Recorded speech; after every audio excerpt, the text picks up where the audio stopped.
মানুষকে যখন কবরে রাখা হবে, আযাব একটা বডি নিয়ে তার উপরে আক্রমণ করার জন্য আসতে থাকবে। আযাবের আলাদা একটা বডি হবে, আযাবের আলাদা বডি। আগুনের একটা রূপ আছে না নাই? পানিরও আলাদা রূপ আছে না নাই? ওই দিন আযাবের রূপ দেখতে পাবে। আযাব আসতেছে। যেই মানুষটা নামাজ কায়েম করেছেন দুনিয়ার জমিনে, আল্লাহর হুকুম নামাজ পড়েছেন, ওই মানুষটার হালত হবে এমন, তার সামনে নামাজ গিয়া দাঁড়ায়া বলবে, আমি আসরের নামাজ মাগরিব পর্যন্ত আল্লাহর বান্দাকে হেফাজত করব। নামাজি বন্ধু বেনামাজিরে ডাক দিয়া কয়, ও বন্ধু কান পেতে শুনে রাখো, দিনদারির নজর দিয়া হিসাব মিলাও। সারাটা দিনে তুমি এক ওয়াক্ত নামাজও পড়ো নাই, তোমার আখিরাত পুরাটাই বরবাদ। দুনিয়া যে তুমি অর্জন করেছো আমার চাইতে সামান্য বেশি, আর আমি তোমার চাইতে সামান্য কম, কিন্তু আমার আখিরাত পুরোপুরি। তুমি যে আমার চাইতে সামান্য দুনিয়া বেশি পাইলা, বলো তো বুকে হাত দিয়া রে বন্ধু, এই দুনিয়ার জমিনে চিরদিন থাকবানি?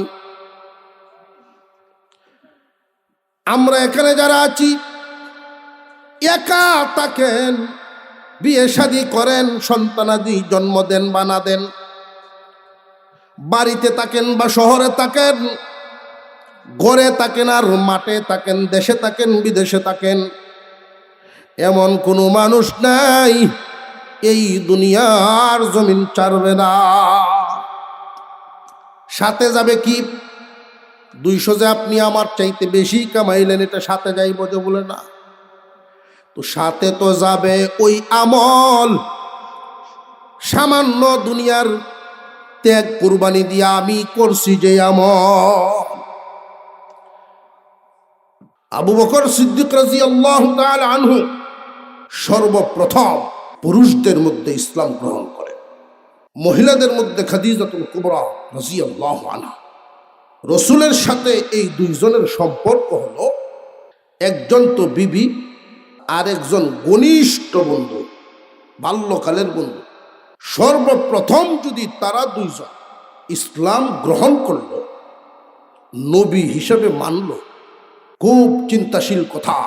এখান থেকে বোঝা যায় আল্লাহর রসুলের 40 বছর বয়সের আগেও তাদের যেই চলাফেরা, উঠা বসা, কথাবার্তা, একদম কাছের থেকে বন্ধু, কাছের থেকে বিবি, তারা এমন ভাবেই দেখেছে যে এই লোক যদি নবী হয়ে থাকে, তার আদর্শের আগেই প্রমাণ আছে, তার আদর্শেই প্রমাণ করে নবী হওয়ার যোগ্য।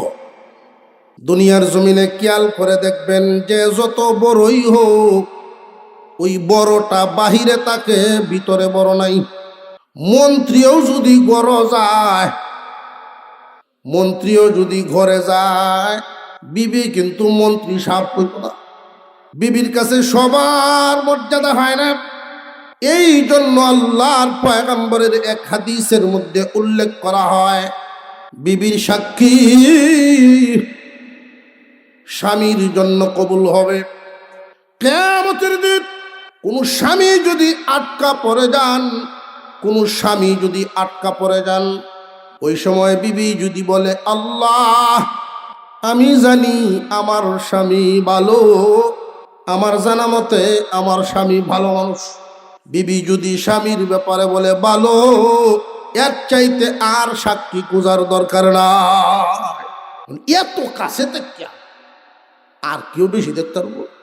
আরেক দল হলো ঘনিষ্ঠ বন্ধু, ভালো করে আর মন্দ করে দলবন্দি করে। আল্লাহর রসুলের একদম কাছের ঘনিষ্ঠ বাল্যকালের বন্ধু আবু বকর সিদ্দিক রাদিয়াল্লাহু আনহু। উনি নবুয়তে, আল্লাহর রসুল যখন নবুয়ত পেলেন 40 বছর বয়স, এর আরো 5 বছর আগে আবু বকর সিদ্দিক ব্যবসার জন্য গিয়েছিলেন সিরিয়া। আজীব স্বপ্ন দেখলেন। স্বপ্নটা হলো আবু বকর সিদ্দিক রাদিয়াল্লাহু তাআলা আনহু স্বপ্নে দেখেছিলেন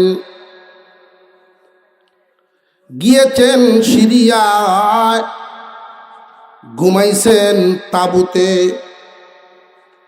গভীর রজনী স্বপ্নে দেখেন আসমানের পূর্ণিমার চাঁদ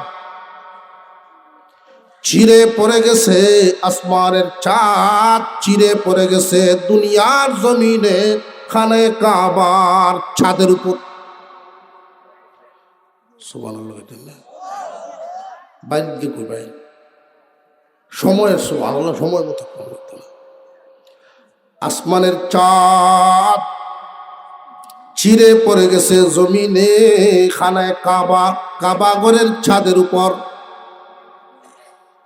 শুধু তাই না, উনি আরো দেখলেন ওই চাঁদ ছাদের উপরে পরে টুকরা টুকরা টুকরা টুকরা হয়ে গেল।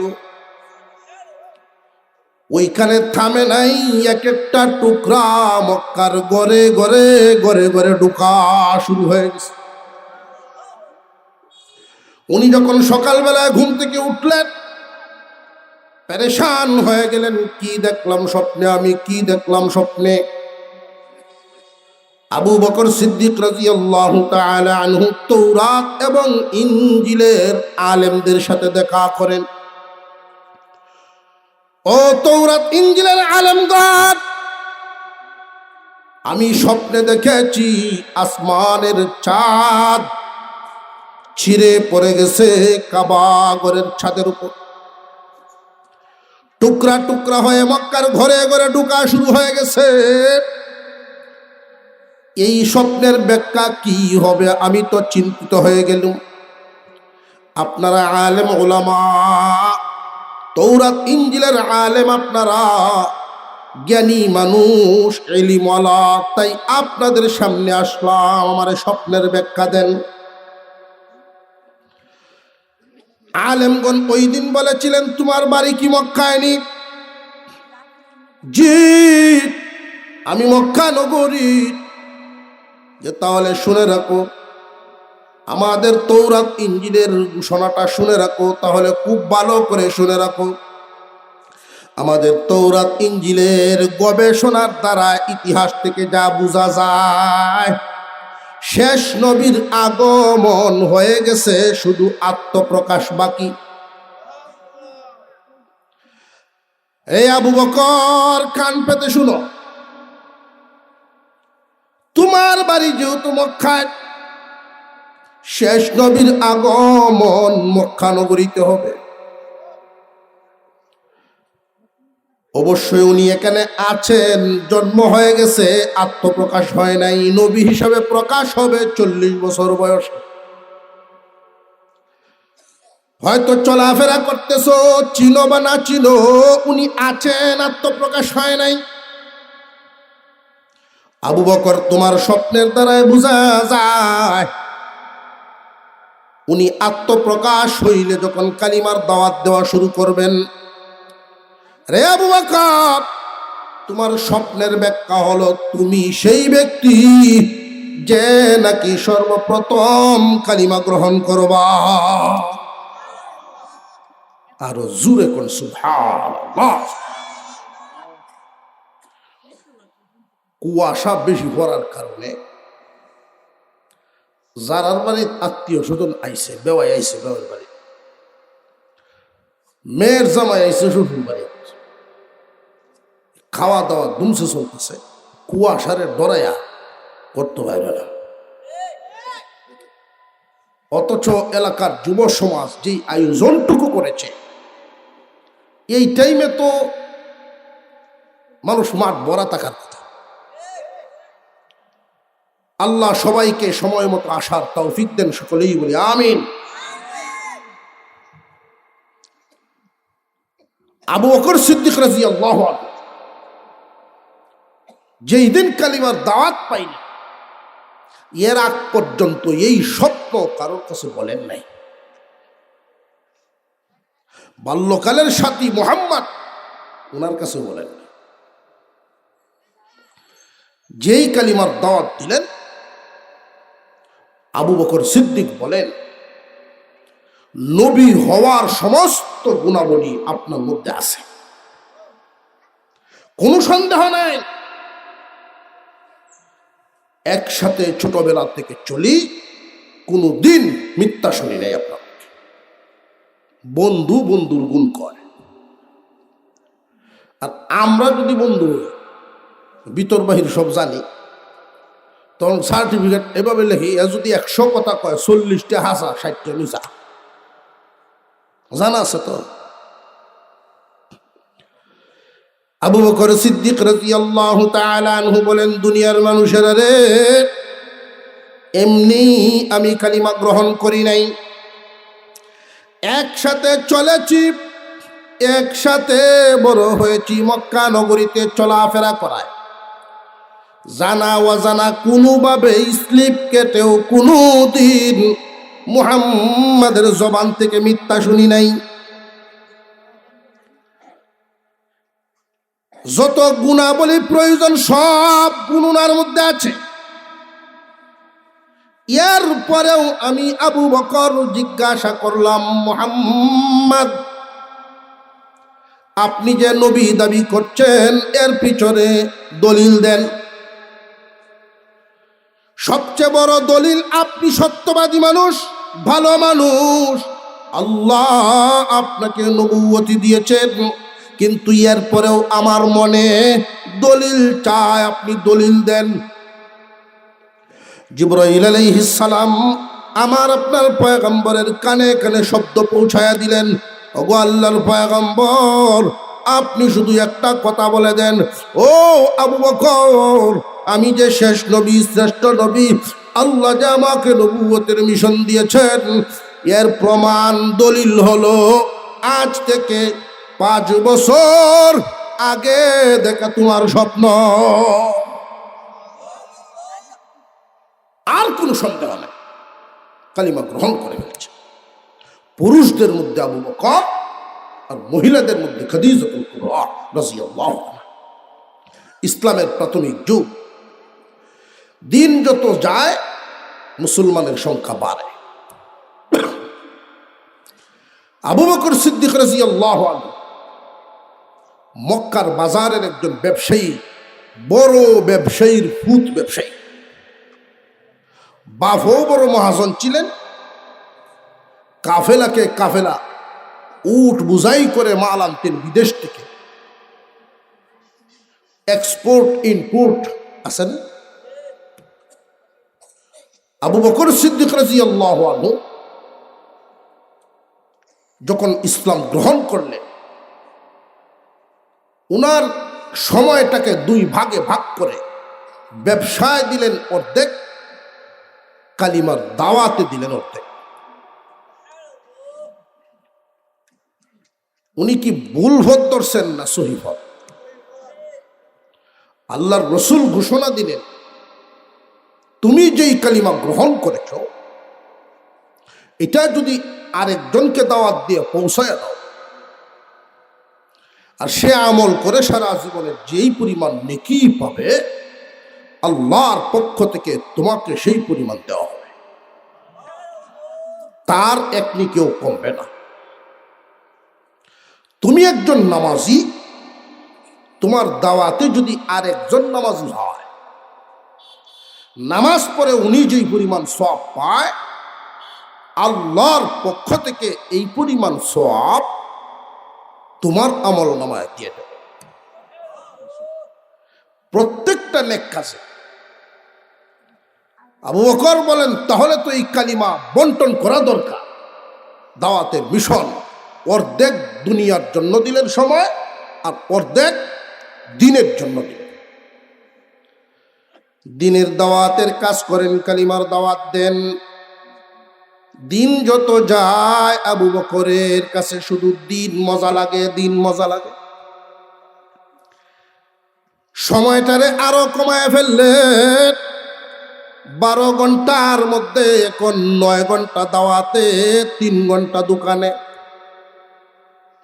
এইভাবে দুনিয়ার মায়া কমতে কমতে আখিরাতের মায়া বাড়তে বাড়তে একবার দোকানটা পুরাটাই বিক্রি করে দিলেন। রাখছে পাশের যেই দোকানদার কাফের, ওই দোকানদারে রাখছে। আবু বকর সিদ্দিক রাদিয়াল্লাহু তাআলা আনহু বাজারের গলি দিয়ে হাঁটেন। এই লোকটা ডাকে আর বলে, আবু বকর, কি ভুল করেছো, কি ভুল করেছো? মুহাম্মাদের ফিস দরিয়া, তুমি ক্ষতির দিকে গেলা, তুমি ক্ষতিগ্রস্ত। মুহাম্মাদের ফিস দরিয়া, তুমি নিজেও ক্ষতিগ্রস্ত, তোমার সাথে যারা যারা কালিমা লইয়া গেল সব ক্ষতিগ্রস্ত। আর আমরার দিকে তাকায় দেখো, না যাওয়াতে আমরা কত লাভবান।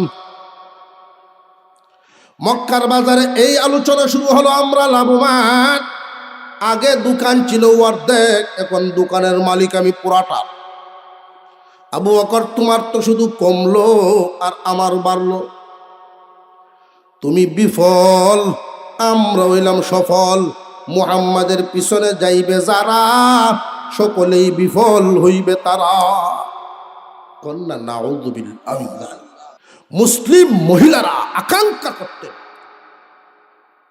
উম্মতে মুহাম্মাদির ওই যুবকরা কবে আসবে? জাতির হেফাজত, নারীর ইজ্জতের হেফাজত, সার্বভৌমত্ব হেফাজত, ইসলামের হেফাজত, সত্যের জন্য খুশের তরবারি হাতে বের করে উঁচা করে রাখে, যে সত্যের পথে আসো, জীবন দিয়ে দেব তোমার জন্য। আর ভুল কাজ করবা, তরবারি খুশের ভিতরে থাকবে না। সেই যুবক আমার সমাজে কখন আসবে? আমি বড় আশা করি যুব সমাজ দায়িত্ব নিয়েছে, সমাজ বদলে যাবে ইনশাআল্লাহ। আবু বকর সিদ্দিক রাদিয়াল্লাহু তাআলা আনহু এবং উনার সাথে যারা গিয়েছেন সব ক্ষতিগ্রস্ত। এটা কাফেরদের দাবি।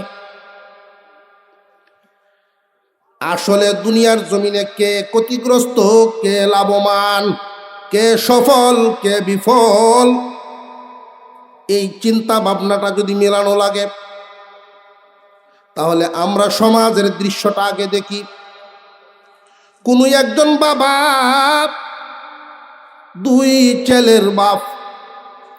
এক ছেলে কিছুদিন মাদ্রাসায় পড়াশোনা করে ভালো আলেম হাফেজ হয় নাই, কিন্তু তার আমল করার মতো ইলম হাসিল হয়ে গেছে।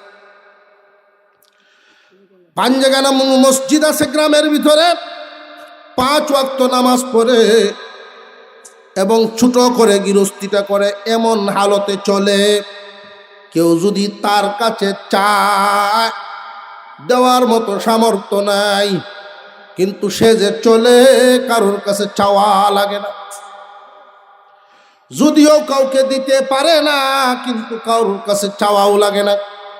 হালত কি খুব খারাপ না ভালো? আর আরেক ছেলে দুনিয়ার লাইনে পড়াশোনা করে অনেক বড় অফিসার, লক্ষ লক্ষ টাকা মাসে ইনকাম। দুনো ছেলের বাপ মানুষের সামনে যখন যান, বাবাই গর্ব ভরে মানুষের সাথে কথা বলেন, আমার ছোট ভূত সফল। তো মসজিদের যে মুয়াজ্জিন সাহেব, উনি জিগায়, দাদা আপনার ছোট ভূতে নামাজ পড়েনি? পড়বনে, সময় হোক, নামাজ পড়বনে, নামাজ পড়তে কি তা? এটা আমলে আইলে না, আমলে আনে না। অথচ আল্লাহর রাসূল বলে, ইচ্ছাকৃত নামাজ ছেড়ে দিল সে কাফের হয়ে গেল। কাফেররা নামাজ পড়ে না, মুসলমান নামাজ ছাড়ে না। ওই বেশ কমটা হলো এই জায়গা। খেয়াল করে দেখেন, কাফেররা সব পারে। দাড়ি রাখাইবেন, আমার আপনার চাইতে সরস দাড়ি, আছে না নাই এরকম? অনেক বিধর্মী পাঞ্জাবি জুব্বা লাগাইতে পারে, লাগাইনি না? লাগাই না? আমরা কিতা ভাগরি? ভারতে এক সম্প্রদায়, শিখ সম্প্রদায়, এদের ভাগরি দেখবেন কথা নি বল। মুসলমানে যা যা করে কাফের মুশরিক বেঈমান বেদিনরা সব করতে পারে। আল্লাহর কালাম কোরআনের তাফসীর, কোরআনের ব্যাখ্যা গিরিশচন্দ্র সেন মুসলমান, হিন্দু লিখেছে, কোরআনের ব্যাখ্যা পর্যন্ত লিখেছে। কোনটা না পারবে? তবে হ্যাঁ, সব পারলেও নামাজ পারবে না। আল্লাহর পয়গম্বর এমনিই বলেন নাই, রে আমার উম্মত, তোমরা আর অন্যরা দুই দলের মধ্যে পার্থক্য হলো নামাজ। তারা নামাজ পড়বে না, তোমরা নামাজ ছাড়বে না। নবীজি সাল্লাল্লাহু আলাইহি ওয়াসাল্লামের যুগে মুসলমান বলতেই নামাজি, কোন মুসলমান নামাজ পড়ে না এমন তো কেউ ছিল না, তো ছিলই না, ওইটা তারা ভাবতেনও না।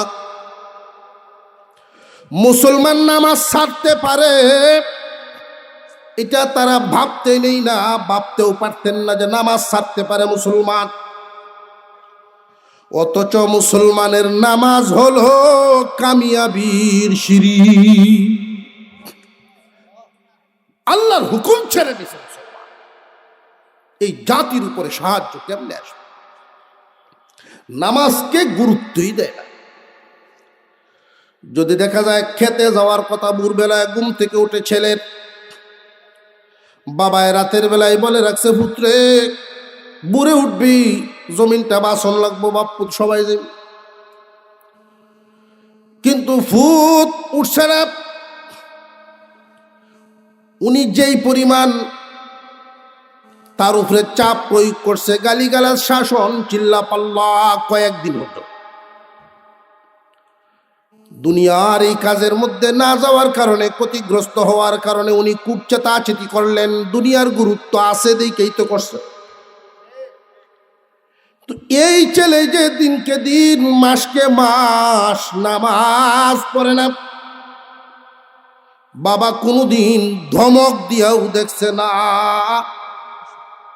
মারেও এই কথা কোনোদিন বলে নাই যে ওর ফাতে বাদ দিও না, আমার কামাই যদি খাইতে হয় আমার আল্লাহর হুকুম পালন করতে হবে। আমার আল্লাহর হুকুম যদি পালন করে না, আমার কোনো দয়া মায়া সে পাবে না। বাবা যদি কঠোর ভূমিকা নেয়, আমার মনে হয় শুধু বাবার ভূমিকার কারণেই ৮০ ভাগ যুবক নামাজের কাতারে দাঁড়ায় যাবে। মুসলমান ইমানদার ভাইরা আমার, নামাজি বন্ধু বেনামাজিরে ডাক দিয়া কয়, ও বন্ধু কান পেতে শুনে রাখো, দিনদারির নজর দিয়া হিসাব মিলাও। সারাটা দিনে তুমি এক ওয়াক্ত নামাজও পড়ো নাই, তোমার আখিরাত পুরাটাই বরবাদ। দুনিয়া যে তুমি অর্জন করেছো আমার চাইতে সামান্য বেশি, আর আমি তোমার চাইতে সামান্য কম, কিন্তু আমার আখিরাত পুরোপুরি। তুমি যে আমার চাইতে সামান্য দুনিয়া বেশি পাইলা, বলো তো বুকে হাত দিয়া রে বন্ধু, এই দুনিয়ার জমিনে চিরদিন থাকবানি? আমরা এখানে যারা আছি একা থাকেন, বিয়ে শাদী করেন, সন্তানাদি জন্ম দেন বা না দেন, বাড়িতে থাকেন বা শহরে থাকেন, ঘরে থাকেন আর মাঠে থাকেন, দেশে থাকেন বিদেশে থাকেন, এমন কোনো মানুষ নাই এই দুনিয়ার জমিন ছাড়বে না। সাথে যাবে কি? 200 যে আপনি আমার চাইতে বেশি কামাইলেন, এটা সাথে যাইব যে বলে না। তো সাথে তো যাবে ওই আমল, সামান্য দুনিয়ার ত্যাগ কুরবানি দিয়া আমি করছি যে আমল। মানুষকে যখন কবরে রাখা হবে, আযাব একটা বডি নিয়ে তার উপরে আক্রমণ করার জন্য আসতে থাকবে। আযাবের আলাদা একটা বডি হবে, আযাবের আলাদা বডি। আগুনের একটা রূপ আছে না নাই? পানিরও আলাদা রূপ আছে না নাই? ওই দিন আযাবের রূপ দেখতে পাবে, আযাব আসতেছে। যেই মানুষটা নামাজ কায়েম করেছেন, দুনিয়ার জমিনে আল্লাহর হুকুম নামাজ পড়েছেন, ওই মানুষটার হালত হবে এমন, তার সামনে নামাজ গিয়া দাঁড়ায়া বলবে, আমি আসরের নামাজ মাগরিব পর্যন্ত আল্লাহর বান্দাকে হেফাজত করব। মুসলমান নামাজ ছাড়তে পারে, দুনিয়ার কাজ যদি ক্ষতি হয় সেটা ছাড়তে পারে, দুনিয়ার ক্ষতি মেনে নিতে পারে, আখিরাতের ক্ষতি মানতে পারে না। এক ওয়াক্ত নামাজ আরেক ওয়াক্ত পর্যন্ত পাহারাদারি করবে, আযাব জাগায় দাঁড়ায় থাকবে। মাগরিব দাঁড়ায় থাকবে এশার নামাজ পর্যন্ত। এশার নামাজ একটা দেহ নিয়ে, একটা রূপ নিয়ে সামনে দাঁড়াবে আর বলবে, আমি এশার নামাজ। হে আযাব জাগায় দাঁড়ায় থাকো, আমার বান্দা আরামকে হারাম করে। গভীর প্রচন্ড ঠান্ডা, গভীর অন্ধকার, এরপরেও অলসতা আসলেও অলসতারে গ্রহণ করে নাই। আমি এশার নামাজের হেফাজত করেছি। আল্লাহ আমাকে পাঠিয়েছেন আল্লাহর বান্দাকে যেন আমি ফজর পর্যন্ত হেফাজত করি। ফজর আসবে, আমার কারণে তার ঘুম ভাঙছে, আমি ফজরের নামাজ পর্যন্ত তারে পাহারা দেব। সাবধান, আল্লাহর বান্দা অনেক কম ঘুমানোর কারণে এখন এমন এক ঘুম দিবে, এই ঘুম কেউ ভাঙ্গাবে না। এইভাবে 5 ওয়াক্ত নামাজ, এক ওয়াক্ত থেকে আরেক ওয়াক্ত, এক ওয়াক্ত থেকে আরেক ওয়াক্ত মহান আল্লাহ বান্দারে নামাজ দিয়ে হেফাজত করবেন। আর জোরে কোন সুবহান। মুসলমান নামাজ ছাড়তে পারে না।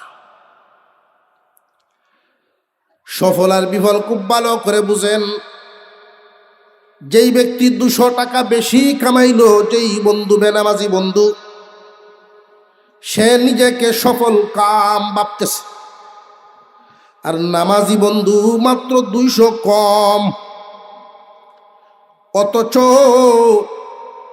তার মনে শান্তি আছে। 5 ওয়াক্ত নামাজ পরকাল পরিপূর্ণ ঠিক রাখতে গিয়া 200 কম হইছে, এটা মেনে নিলাম।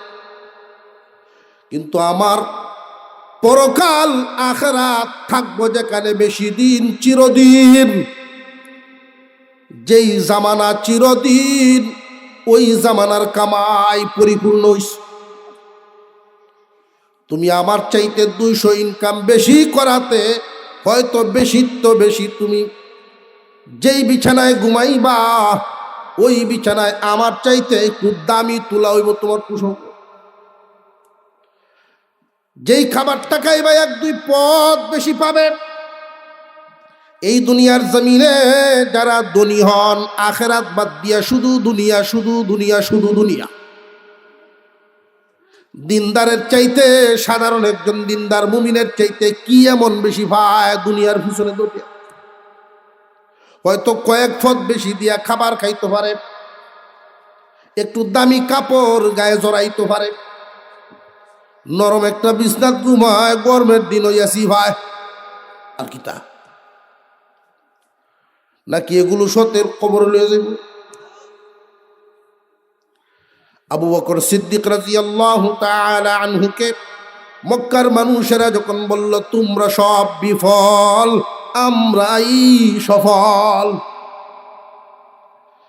আবু বকর সিদ্দিক রাদিয়াল্লাহু আনহু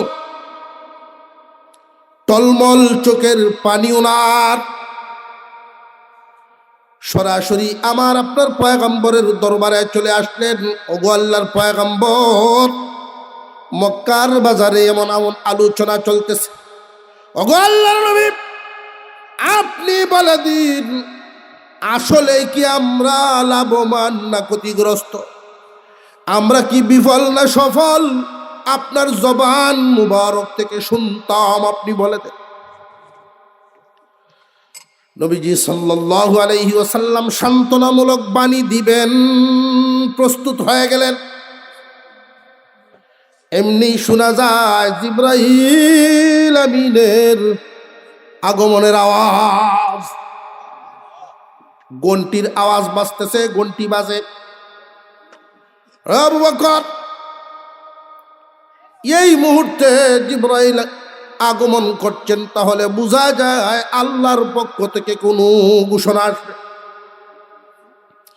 কে সফল কে বিফল, তোমাদের এই প্রশ্নের জবাব হয়তো আল্লাহর পক্ষ থেকেও আসতে পারে। সুবহানাল্লাহ। জিবরাইল আলাইহিস সালাম বলেন, ইয়া রাসূলুল্লাহ, ইয়া হাবিবাল্লাহ, আবু বকর এবং অন্যান্যরা এবং কিয়ামত পর্যন্ত যত উম্মত আসবে, এক একজনের অন্তরে এক এক রকম প্রশ্ন হবে। কে সফল কে বিফল এটা নিয়ে মানুষের রুচি বেশ কম হবে। আল্লাহ রাব্বুল আলামিন সূরাতুল আসর নাজিল করে মাপকাঠি দিলেন, স্কেল দিলেন। এই স্কেলের মধ্যে, এই মাপের মধ্যে যারা পড়বে তারা হবে সফল, বাকি সব বিফল। মানুষগুলি বানাইছেন কে? সমস্ত মানুষগুলো বানাইছেন কে? এই মানুষগুলোর জন্য দুনিয়ার হায়াত, দুনিয়ার জিন্দিগি, ব্যবস্থাপনা, আখিরাত সব কিছু বানাইছেন কে? এই মানুষগুলোর জন্য কখন কি লাগবে, কারা কিভাবে চলবে, কে কোথায় কি পাবে, আল্লাহর চাইতে কেউ বেশি জানে না। এক এক যুগে এক এক জায়গায় মানুষের রুচির পরিবর্তন আসবে। বাবার মনে মনে যে টাকা ইনকাম বেশি করে এই ছেলে আমার সফল, কিন্তু আর একজন বাবা তার চিন্তা হলো আমার সন্তানদের মধ্যে যে নামাজ পড়ে সে সফল। এক একজনের চিন্তা এক এক রকম, সবার ভাবনা চিন্তা কি একরকম নি? আল্লাহ রাব্বুল আলামিন এই জন্য সূরা খানা নাজিল করে বুঝায় দিলেন, ও পয়গম্বর, এক একজনের রুচি হবে এক এক রকম। আমি স্কেল দিলাম, স্কেলের মধ্যে এই মাপের ভিতরে যারা পড়বে তারাই হলো সফল কাম, বাকি সব বিফল হবে। আল্লাহ রাব্বুল আলামিন কে সফল কে বিফল এটা বুঝাইতে গিয়া প্রথমেই তিনি কসম খান, ওয়াল আসর, আসরের কসম। কিসের কসম খাইলেন? আসরের কসম। আসর একটা ওয়াক্তের নাম। এখানে আসরের কসম কেন খাইলেন? আল্লাহ পাক রব্বুল আলামিন সময়ের কসম খাইলেন। আসর হলো সময়। ওয়াক্ত কি? এটা একটা সময়। আল্লাহ রাব্বুল আলামিন সময়ের কসম খাইলেন। বুঝতে হবে, কেউ কোনোদিন যদি কসম খায়, কম দামা বস্তুর কসম খায় না। ঠিক না বেটি? মুসলমান ইমানদার ভাইয়েরা আমার, মহান আল্লাহ পাক কসম খাইলেন সময়ের। ওই সময়ের কসম খায়া কি বুঝাইলেন? সময় কি কম দাম না বেশি দামা? এই জন্য নবীজি বলেন সময়ের বড় দাম।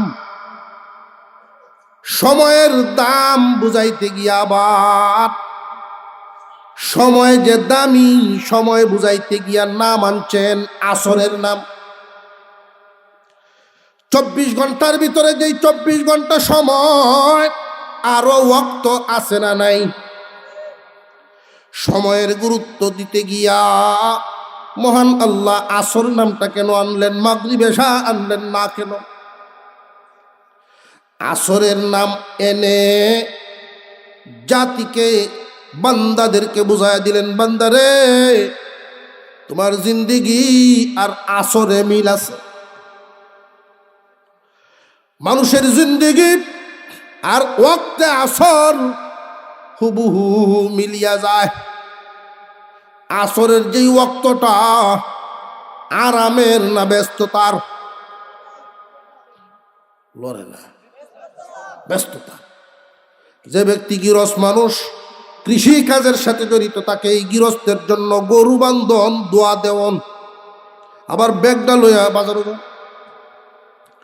যে ব্যক্তি ব্যবসায়ী, খেয়াল করে দেখবেন সারা দিনে যেই পরিমাণ কাস্টমার, এই টাইমে এর চাইতে আর দ্বিগুণ। মহিলা মা বোনরা এই টাইমটার মধ্যে উঠান ঝাড়ু দেওয়ান, কাপড় গরু আনন, পেঁয়াজ রসুন আদা বাটিয়া তরকারি লবণের মাপ ঠিক করুন, আছে না নাই?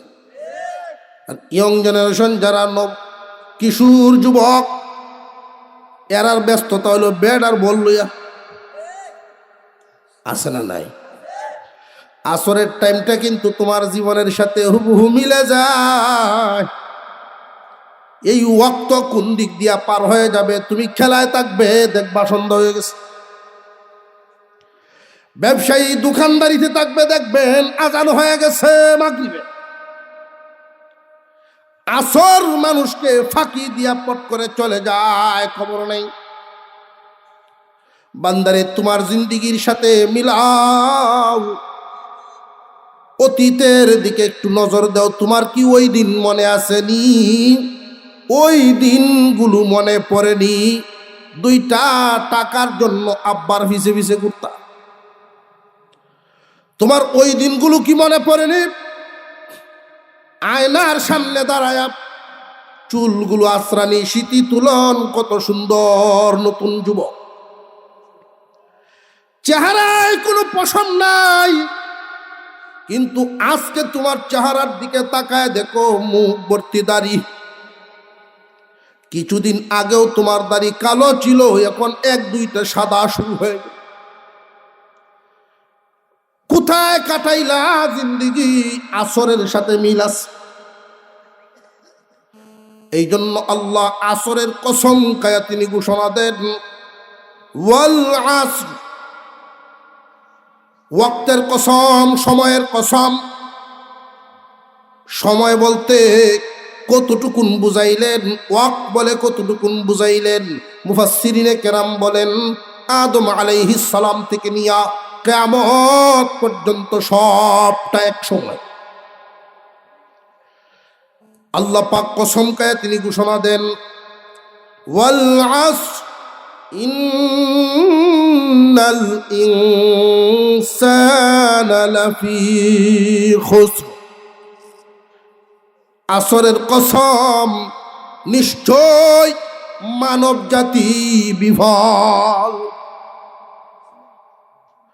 মহান আল্লাহ কোন ব্যক্তির নাম উল্লেখ করেন নাই।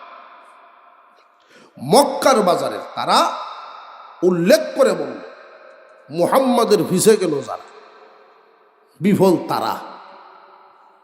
ফিসে গেছে না যারা, সফল হয়েছে তারা। এটা হইল ওদের বক্তব্য। আর আল্লাহ বলেন, যুগের কসম, ওয়াক্তের কসম, সময়ের কসম, তোমরা জেনে রাখো, মানব জাতি বলতে, ইনসান বলতে যা আছে সবাই ক্ষতিগ্রস্ত। সব মানুষ ক্ষতিগ্রস্ত। পরে আয়াত নাজিল করে সাহাবীদের অন্তরে সান্ত্বনা দিলেন। সাহাবীরা সত্যি কম্পন শুরু হয়ে গেছে। আল্লাহ নিজে আয়াত নাজিল করলেন, ওয়াক্তের কসম, সময়ের কসম, ইন্নাল ইনসানা লাফি খুসর, নিশ্চয়ই মানব জাতি বিফল ক্ষতিগ্রস্ত। কিন্তু তারা না গো, যারা 4 গুণের অধিকারী, 4 গুণওয়ালা। আদম আলাইহিস সালামের যুগের সব মানুষ বিফল, কিন্তু 4 গুণওয়ালারা না। নূহ নবীর যুগের সব মানুষ বিফল, 4 গুণওয়ালারা না। ইব্রাহিম পয়গম্বরের যুগের সব মানুষ বিফল, 4 গুণের অধিকারীরা না। এইভাবে আমাদের পয়গম্বরের যুগ স্কেল আল্লাহ দিয়েছেন, মাপকাঠি দিয়েছেন। স্কেল দিলাম পয়গম্বর, কিয়ামত পর্যন্ত চলবে। সমস্ত মানুষই বিফল, ক্ষতির মধ্যে আছে, ক্ষতিগ্রস্ত। যদি ওই স্কেলের মধ্যে না পড়ে। স্কেল দিয়েছেন কে? আরো জোরে কোন। ইল্লাল্লাযীনা আমানু ওয়া আমিলুস সালিহাত ওয়া তাওয়াসাউ বিল হাক্কি ওয়া তাওয়াসাউ বিস সাবর। আল্লাহ বলেন, কিন্তু তারা ক্ষতিগ্রস্ত না যারা ঈমান এনেছে। 1 নাম্বার গুণ কি? কয় গুণের অধিকারী সফল বলেন? কয় গুণ? 4 গুণওয়ালারা। যুগে যুগে যারা 4টা গুণ হাসিল করেছে তারা সফল হয়ে দুনিয়ার থেকে গেছে। এই 4 গুণ যারা পায় নাই, এই 4টা গুণের মধ্যে আমরা একটু মিলায় দেখব বিল্ডিং এর নাম পাওয়া যায় কিনা। তাহলে বোঝা গেল বিল্ডিং হইলে সফল। আল্লাহ বলেন 4 গুণওয়ালারা আদম থেকে নিয়ে কিয়ামত পর্যন্ত, এই সময়ের মধ্যে 4 গুণওয়ালারা সফল, বাকি সব বিফল। ইল্লাল্লাযীনা আমানু, 1 নাম্বার ঈমানওয়ালারা, যারা ঈমান এনেছে। নাকি ঈমান পেয়েছে? ঈমান এনেছে এই কথাটা আরেকদিন বলেছিলাম। ঈমান তো এমন দৌলত, মুমিন মুসলমানের ঘরে জন্ম নিলেই মুমিন হওয়া যায় না। ওয়ারিশান সূত্রে পাওয়ার দৌলত না। হ্যাঁ, সহজ হয় মুমিনের ঘরে জন্ম নিলে ঈমান আনা সহজ। ঈমান কারে কয় এটাই অনেকেই বুঝে না। না বুঝার কারণেই দেখবেন অনেকেই একজন আরেকজনরে গালি দিতে গিয়া কাফের কয়, বেঈমান কয়। ঠিক না বেটি? মানুষ কেমনে বেঈমান হয়? যদি কেউ আপনাকে বেঈমান বলে গালি দেয়, বুকে হাত দিয়া বলতে পারবেন যদি জানা থাকে, শুন রে, কারে বেঈমান কস? আমি বেঈমান না, ঈমানদার হওয়ার গুণ আমার মধ্যে আছে। ঈমান হলো বিশ্বাস। ঈমান কি? বিশ্বাস। কয়েকটা কথার উপর বিশ্বাস করার নামই হলো ঈমান। আল্লাহ দেখছি না মানছি, ফেরেশতা দেখছি না মানছি, পরকাল দেখছি না মানছি, জান্নাত জাহান্নাম দেখছি না মানছি। এই কথাগুলোর উপরে বিশ্বাস, মজবুত বিশ্বাস করার নামই হলো ঈমান। কুরআনুল কারীম আল্লাহর কালাম, লা রাইবা ফিহি, এর মধ্যে কোনো সন্দেহ শুবা নাই, কোনো ভুল নাই, কোনো সন্দেহ নাই। বিশ্বাস করছি। যদিও কোরআন পড়তাম জানি না, মূর্খ মানুষ আমি, কিন্তু বিশ্বাস করি আল্লাহর কালাম, কোনো সন্দেহ নাই। এটা ঈমান। হুজুর আকরাম সাল্লাল্লাহু আলাইহি ওয়াসাল্লাম, আমাদের নবী, আমাদের রাসূল বিশ্বাস করেছি। উনি ঘোষণা করে গেছেন, আনা খাতামুন নাবিয়্যিন লা নাবিয়্যা বাদি। বিশ্বাস করেছি আমার নবী শেষ নবী, নবীর পরে আর কোনো নবী নাই, এটা বিশ্বাস করেছি। এটার নাম ঈমান। ঈমানের হেফাজত করবে তারা যারা বুঝবে ঈমান কি জিনিস। ওই কথাগুলোর উপরে বিশ্বাস করার নামই হলো ঈমান। ওই বিশ্বাস রক্ষা করতে গিয়া লড়াই করার নাম জিহাদ। বুঝেন নাই? আপনি যে বিশ্বাস করলেন আমার নবী শেষ নবী, আর কোন নবী নেই, এই বিশ্বাসকে যদি রক্ষা করতে হয় কাদিয়ানীদের সাথে যুদ্ধ করতে হয়। জবানের অ্যাকশন শুরু হয়ে গেছে, একটাই আওয়াজ, একটাই দাবি, কাদিয়ানীরা কাফের, কোন সন্দেহ না। উম্মত, তুমি যে তোমার নবীর উপরে বিশ্বাস করেছ, শুধু নবীর উপরে বিশ্বাস করলেই নবী বিশ্বাস, নবী মানা হয় না। নবীর কথার উপরে বিশ্বাস থাকতে হবে। নবীর কথার উপরে যদি বিশ্বাস থাকে তাহলে নিঃসন্দেহে কাদিয়ানীরা কাফের। একজন সাধারণ সরল সহজ মানুষেরও বোঝার কথা।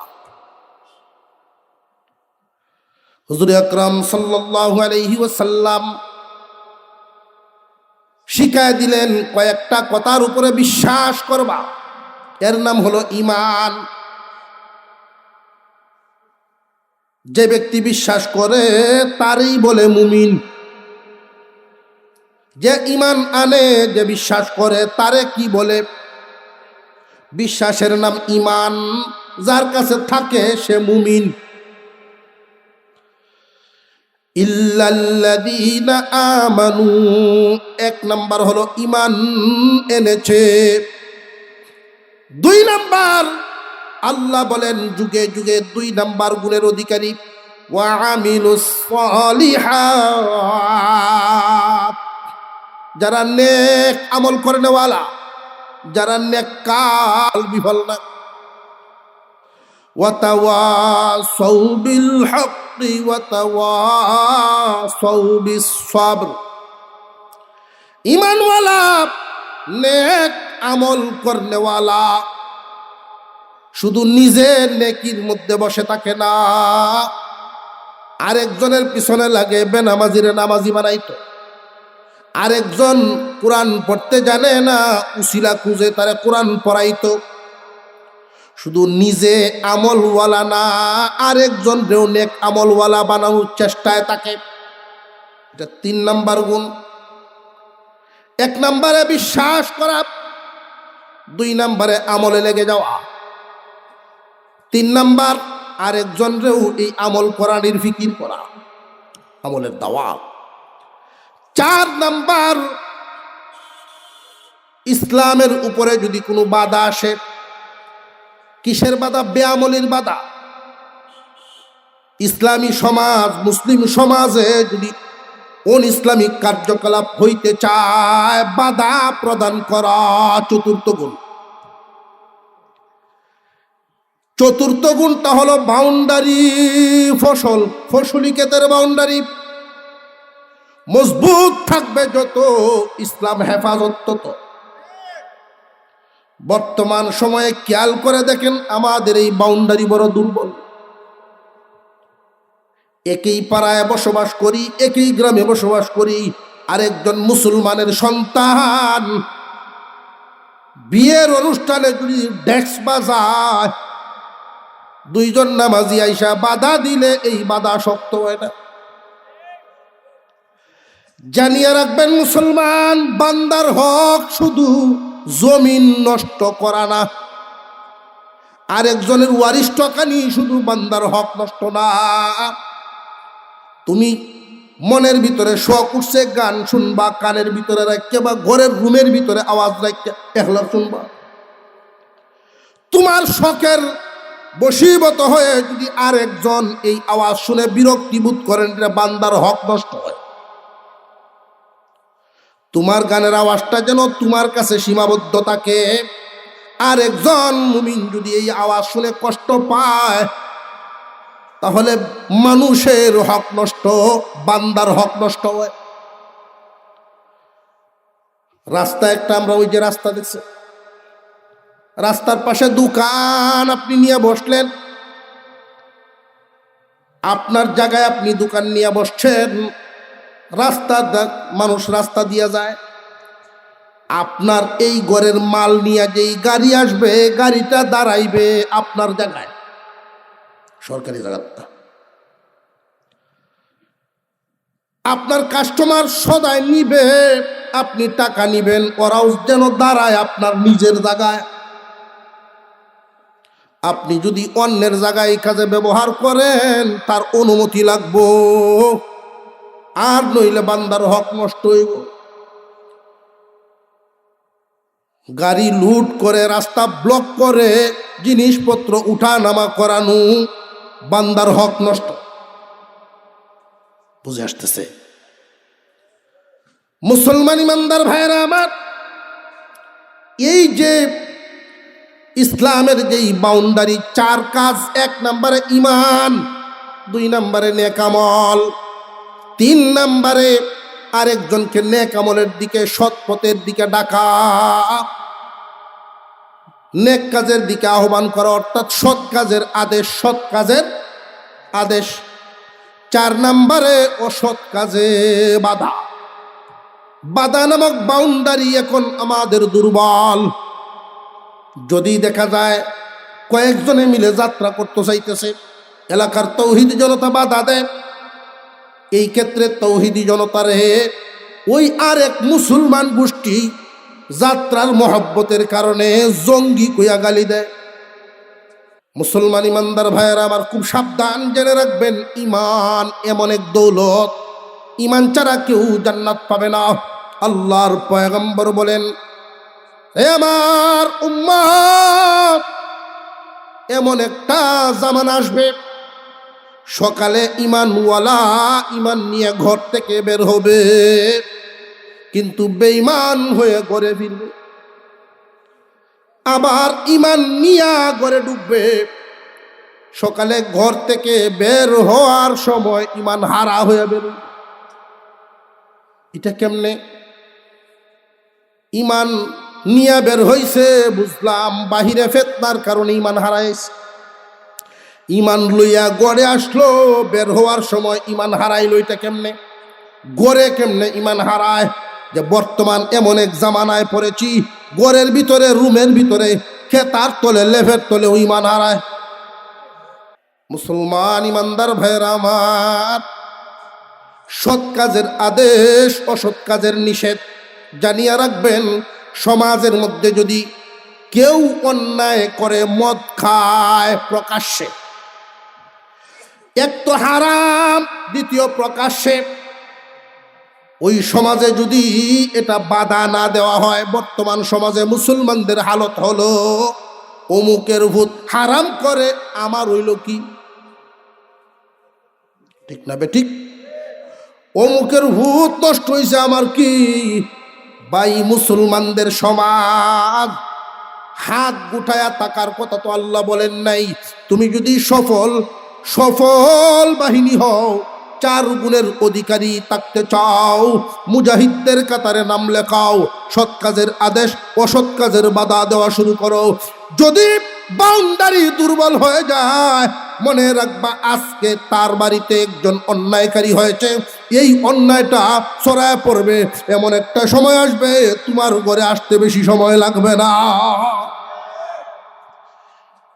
অসৎ কাজের বাধা এতটাই গুরুত্বপূর্ণ, আল্লাহর পয়গম্বর ঘোষণা করেছেন, অন্যায় কাজে বাধা দিতে গিয়া সৎ কাজের আদেশ, অসৎ কাজে বাধা।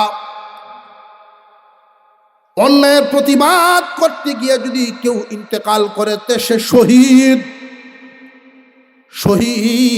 সমস্ত গুনাহ মাফ।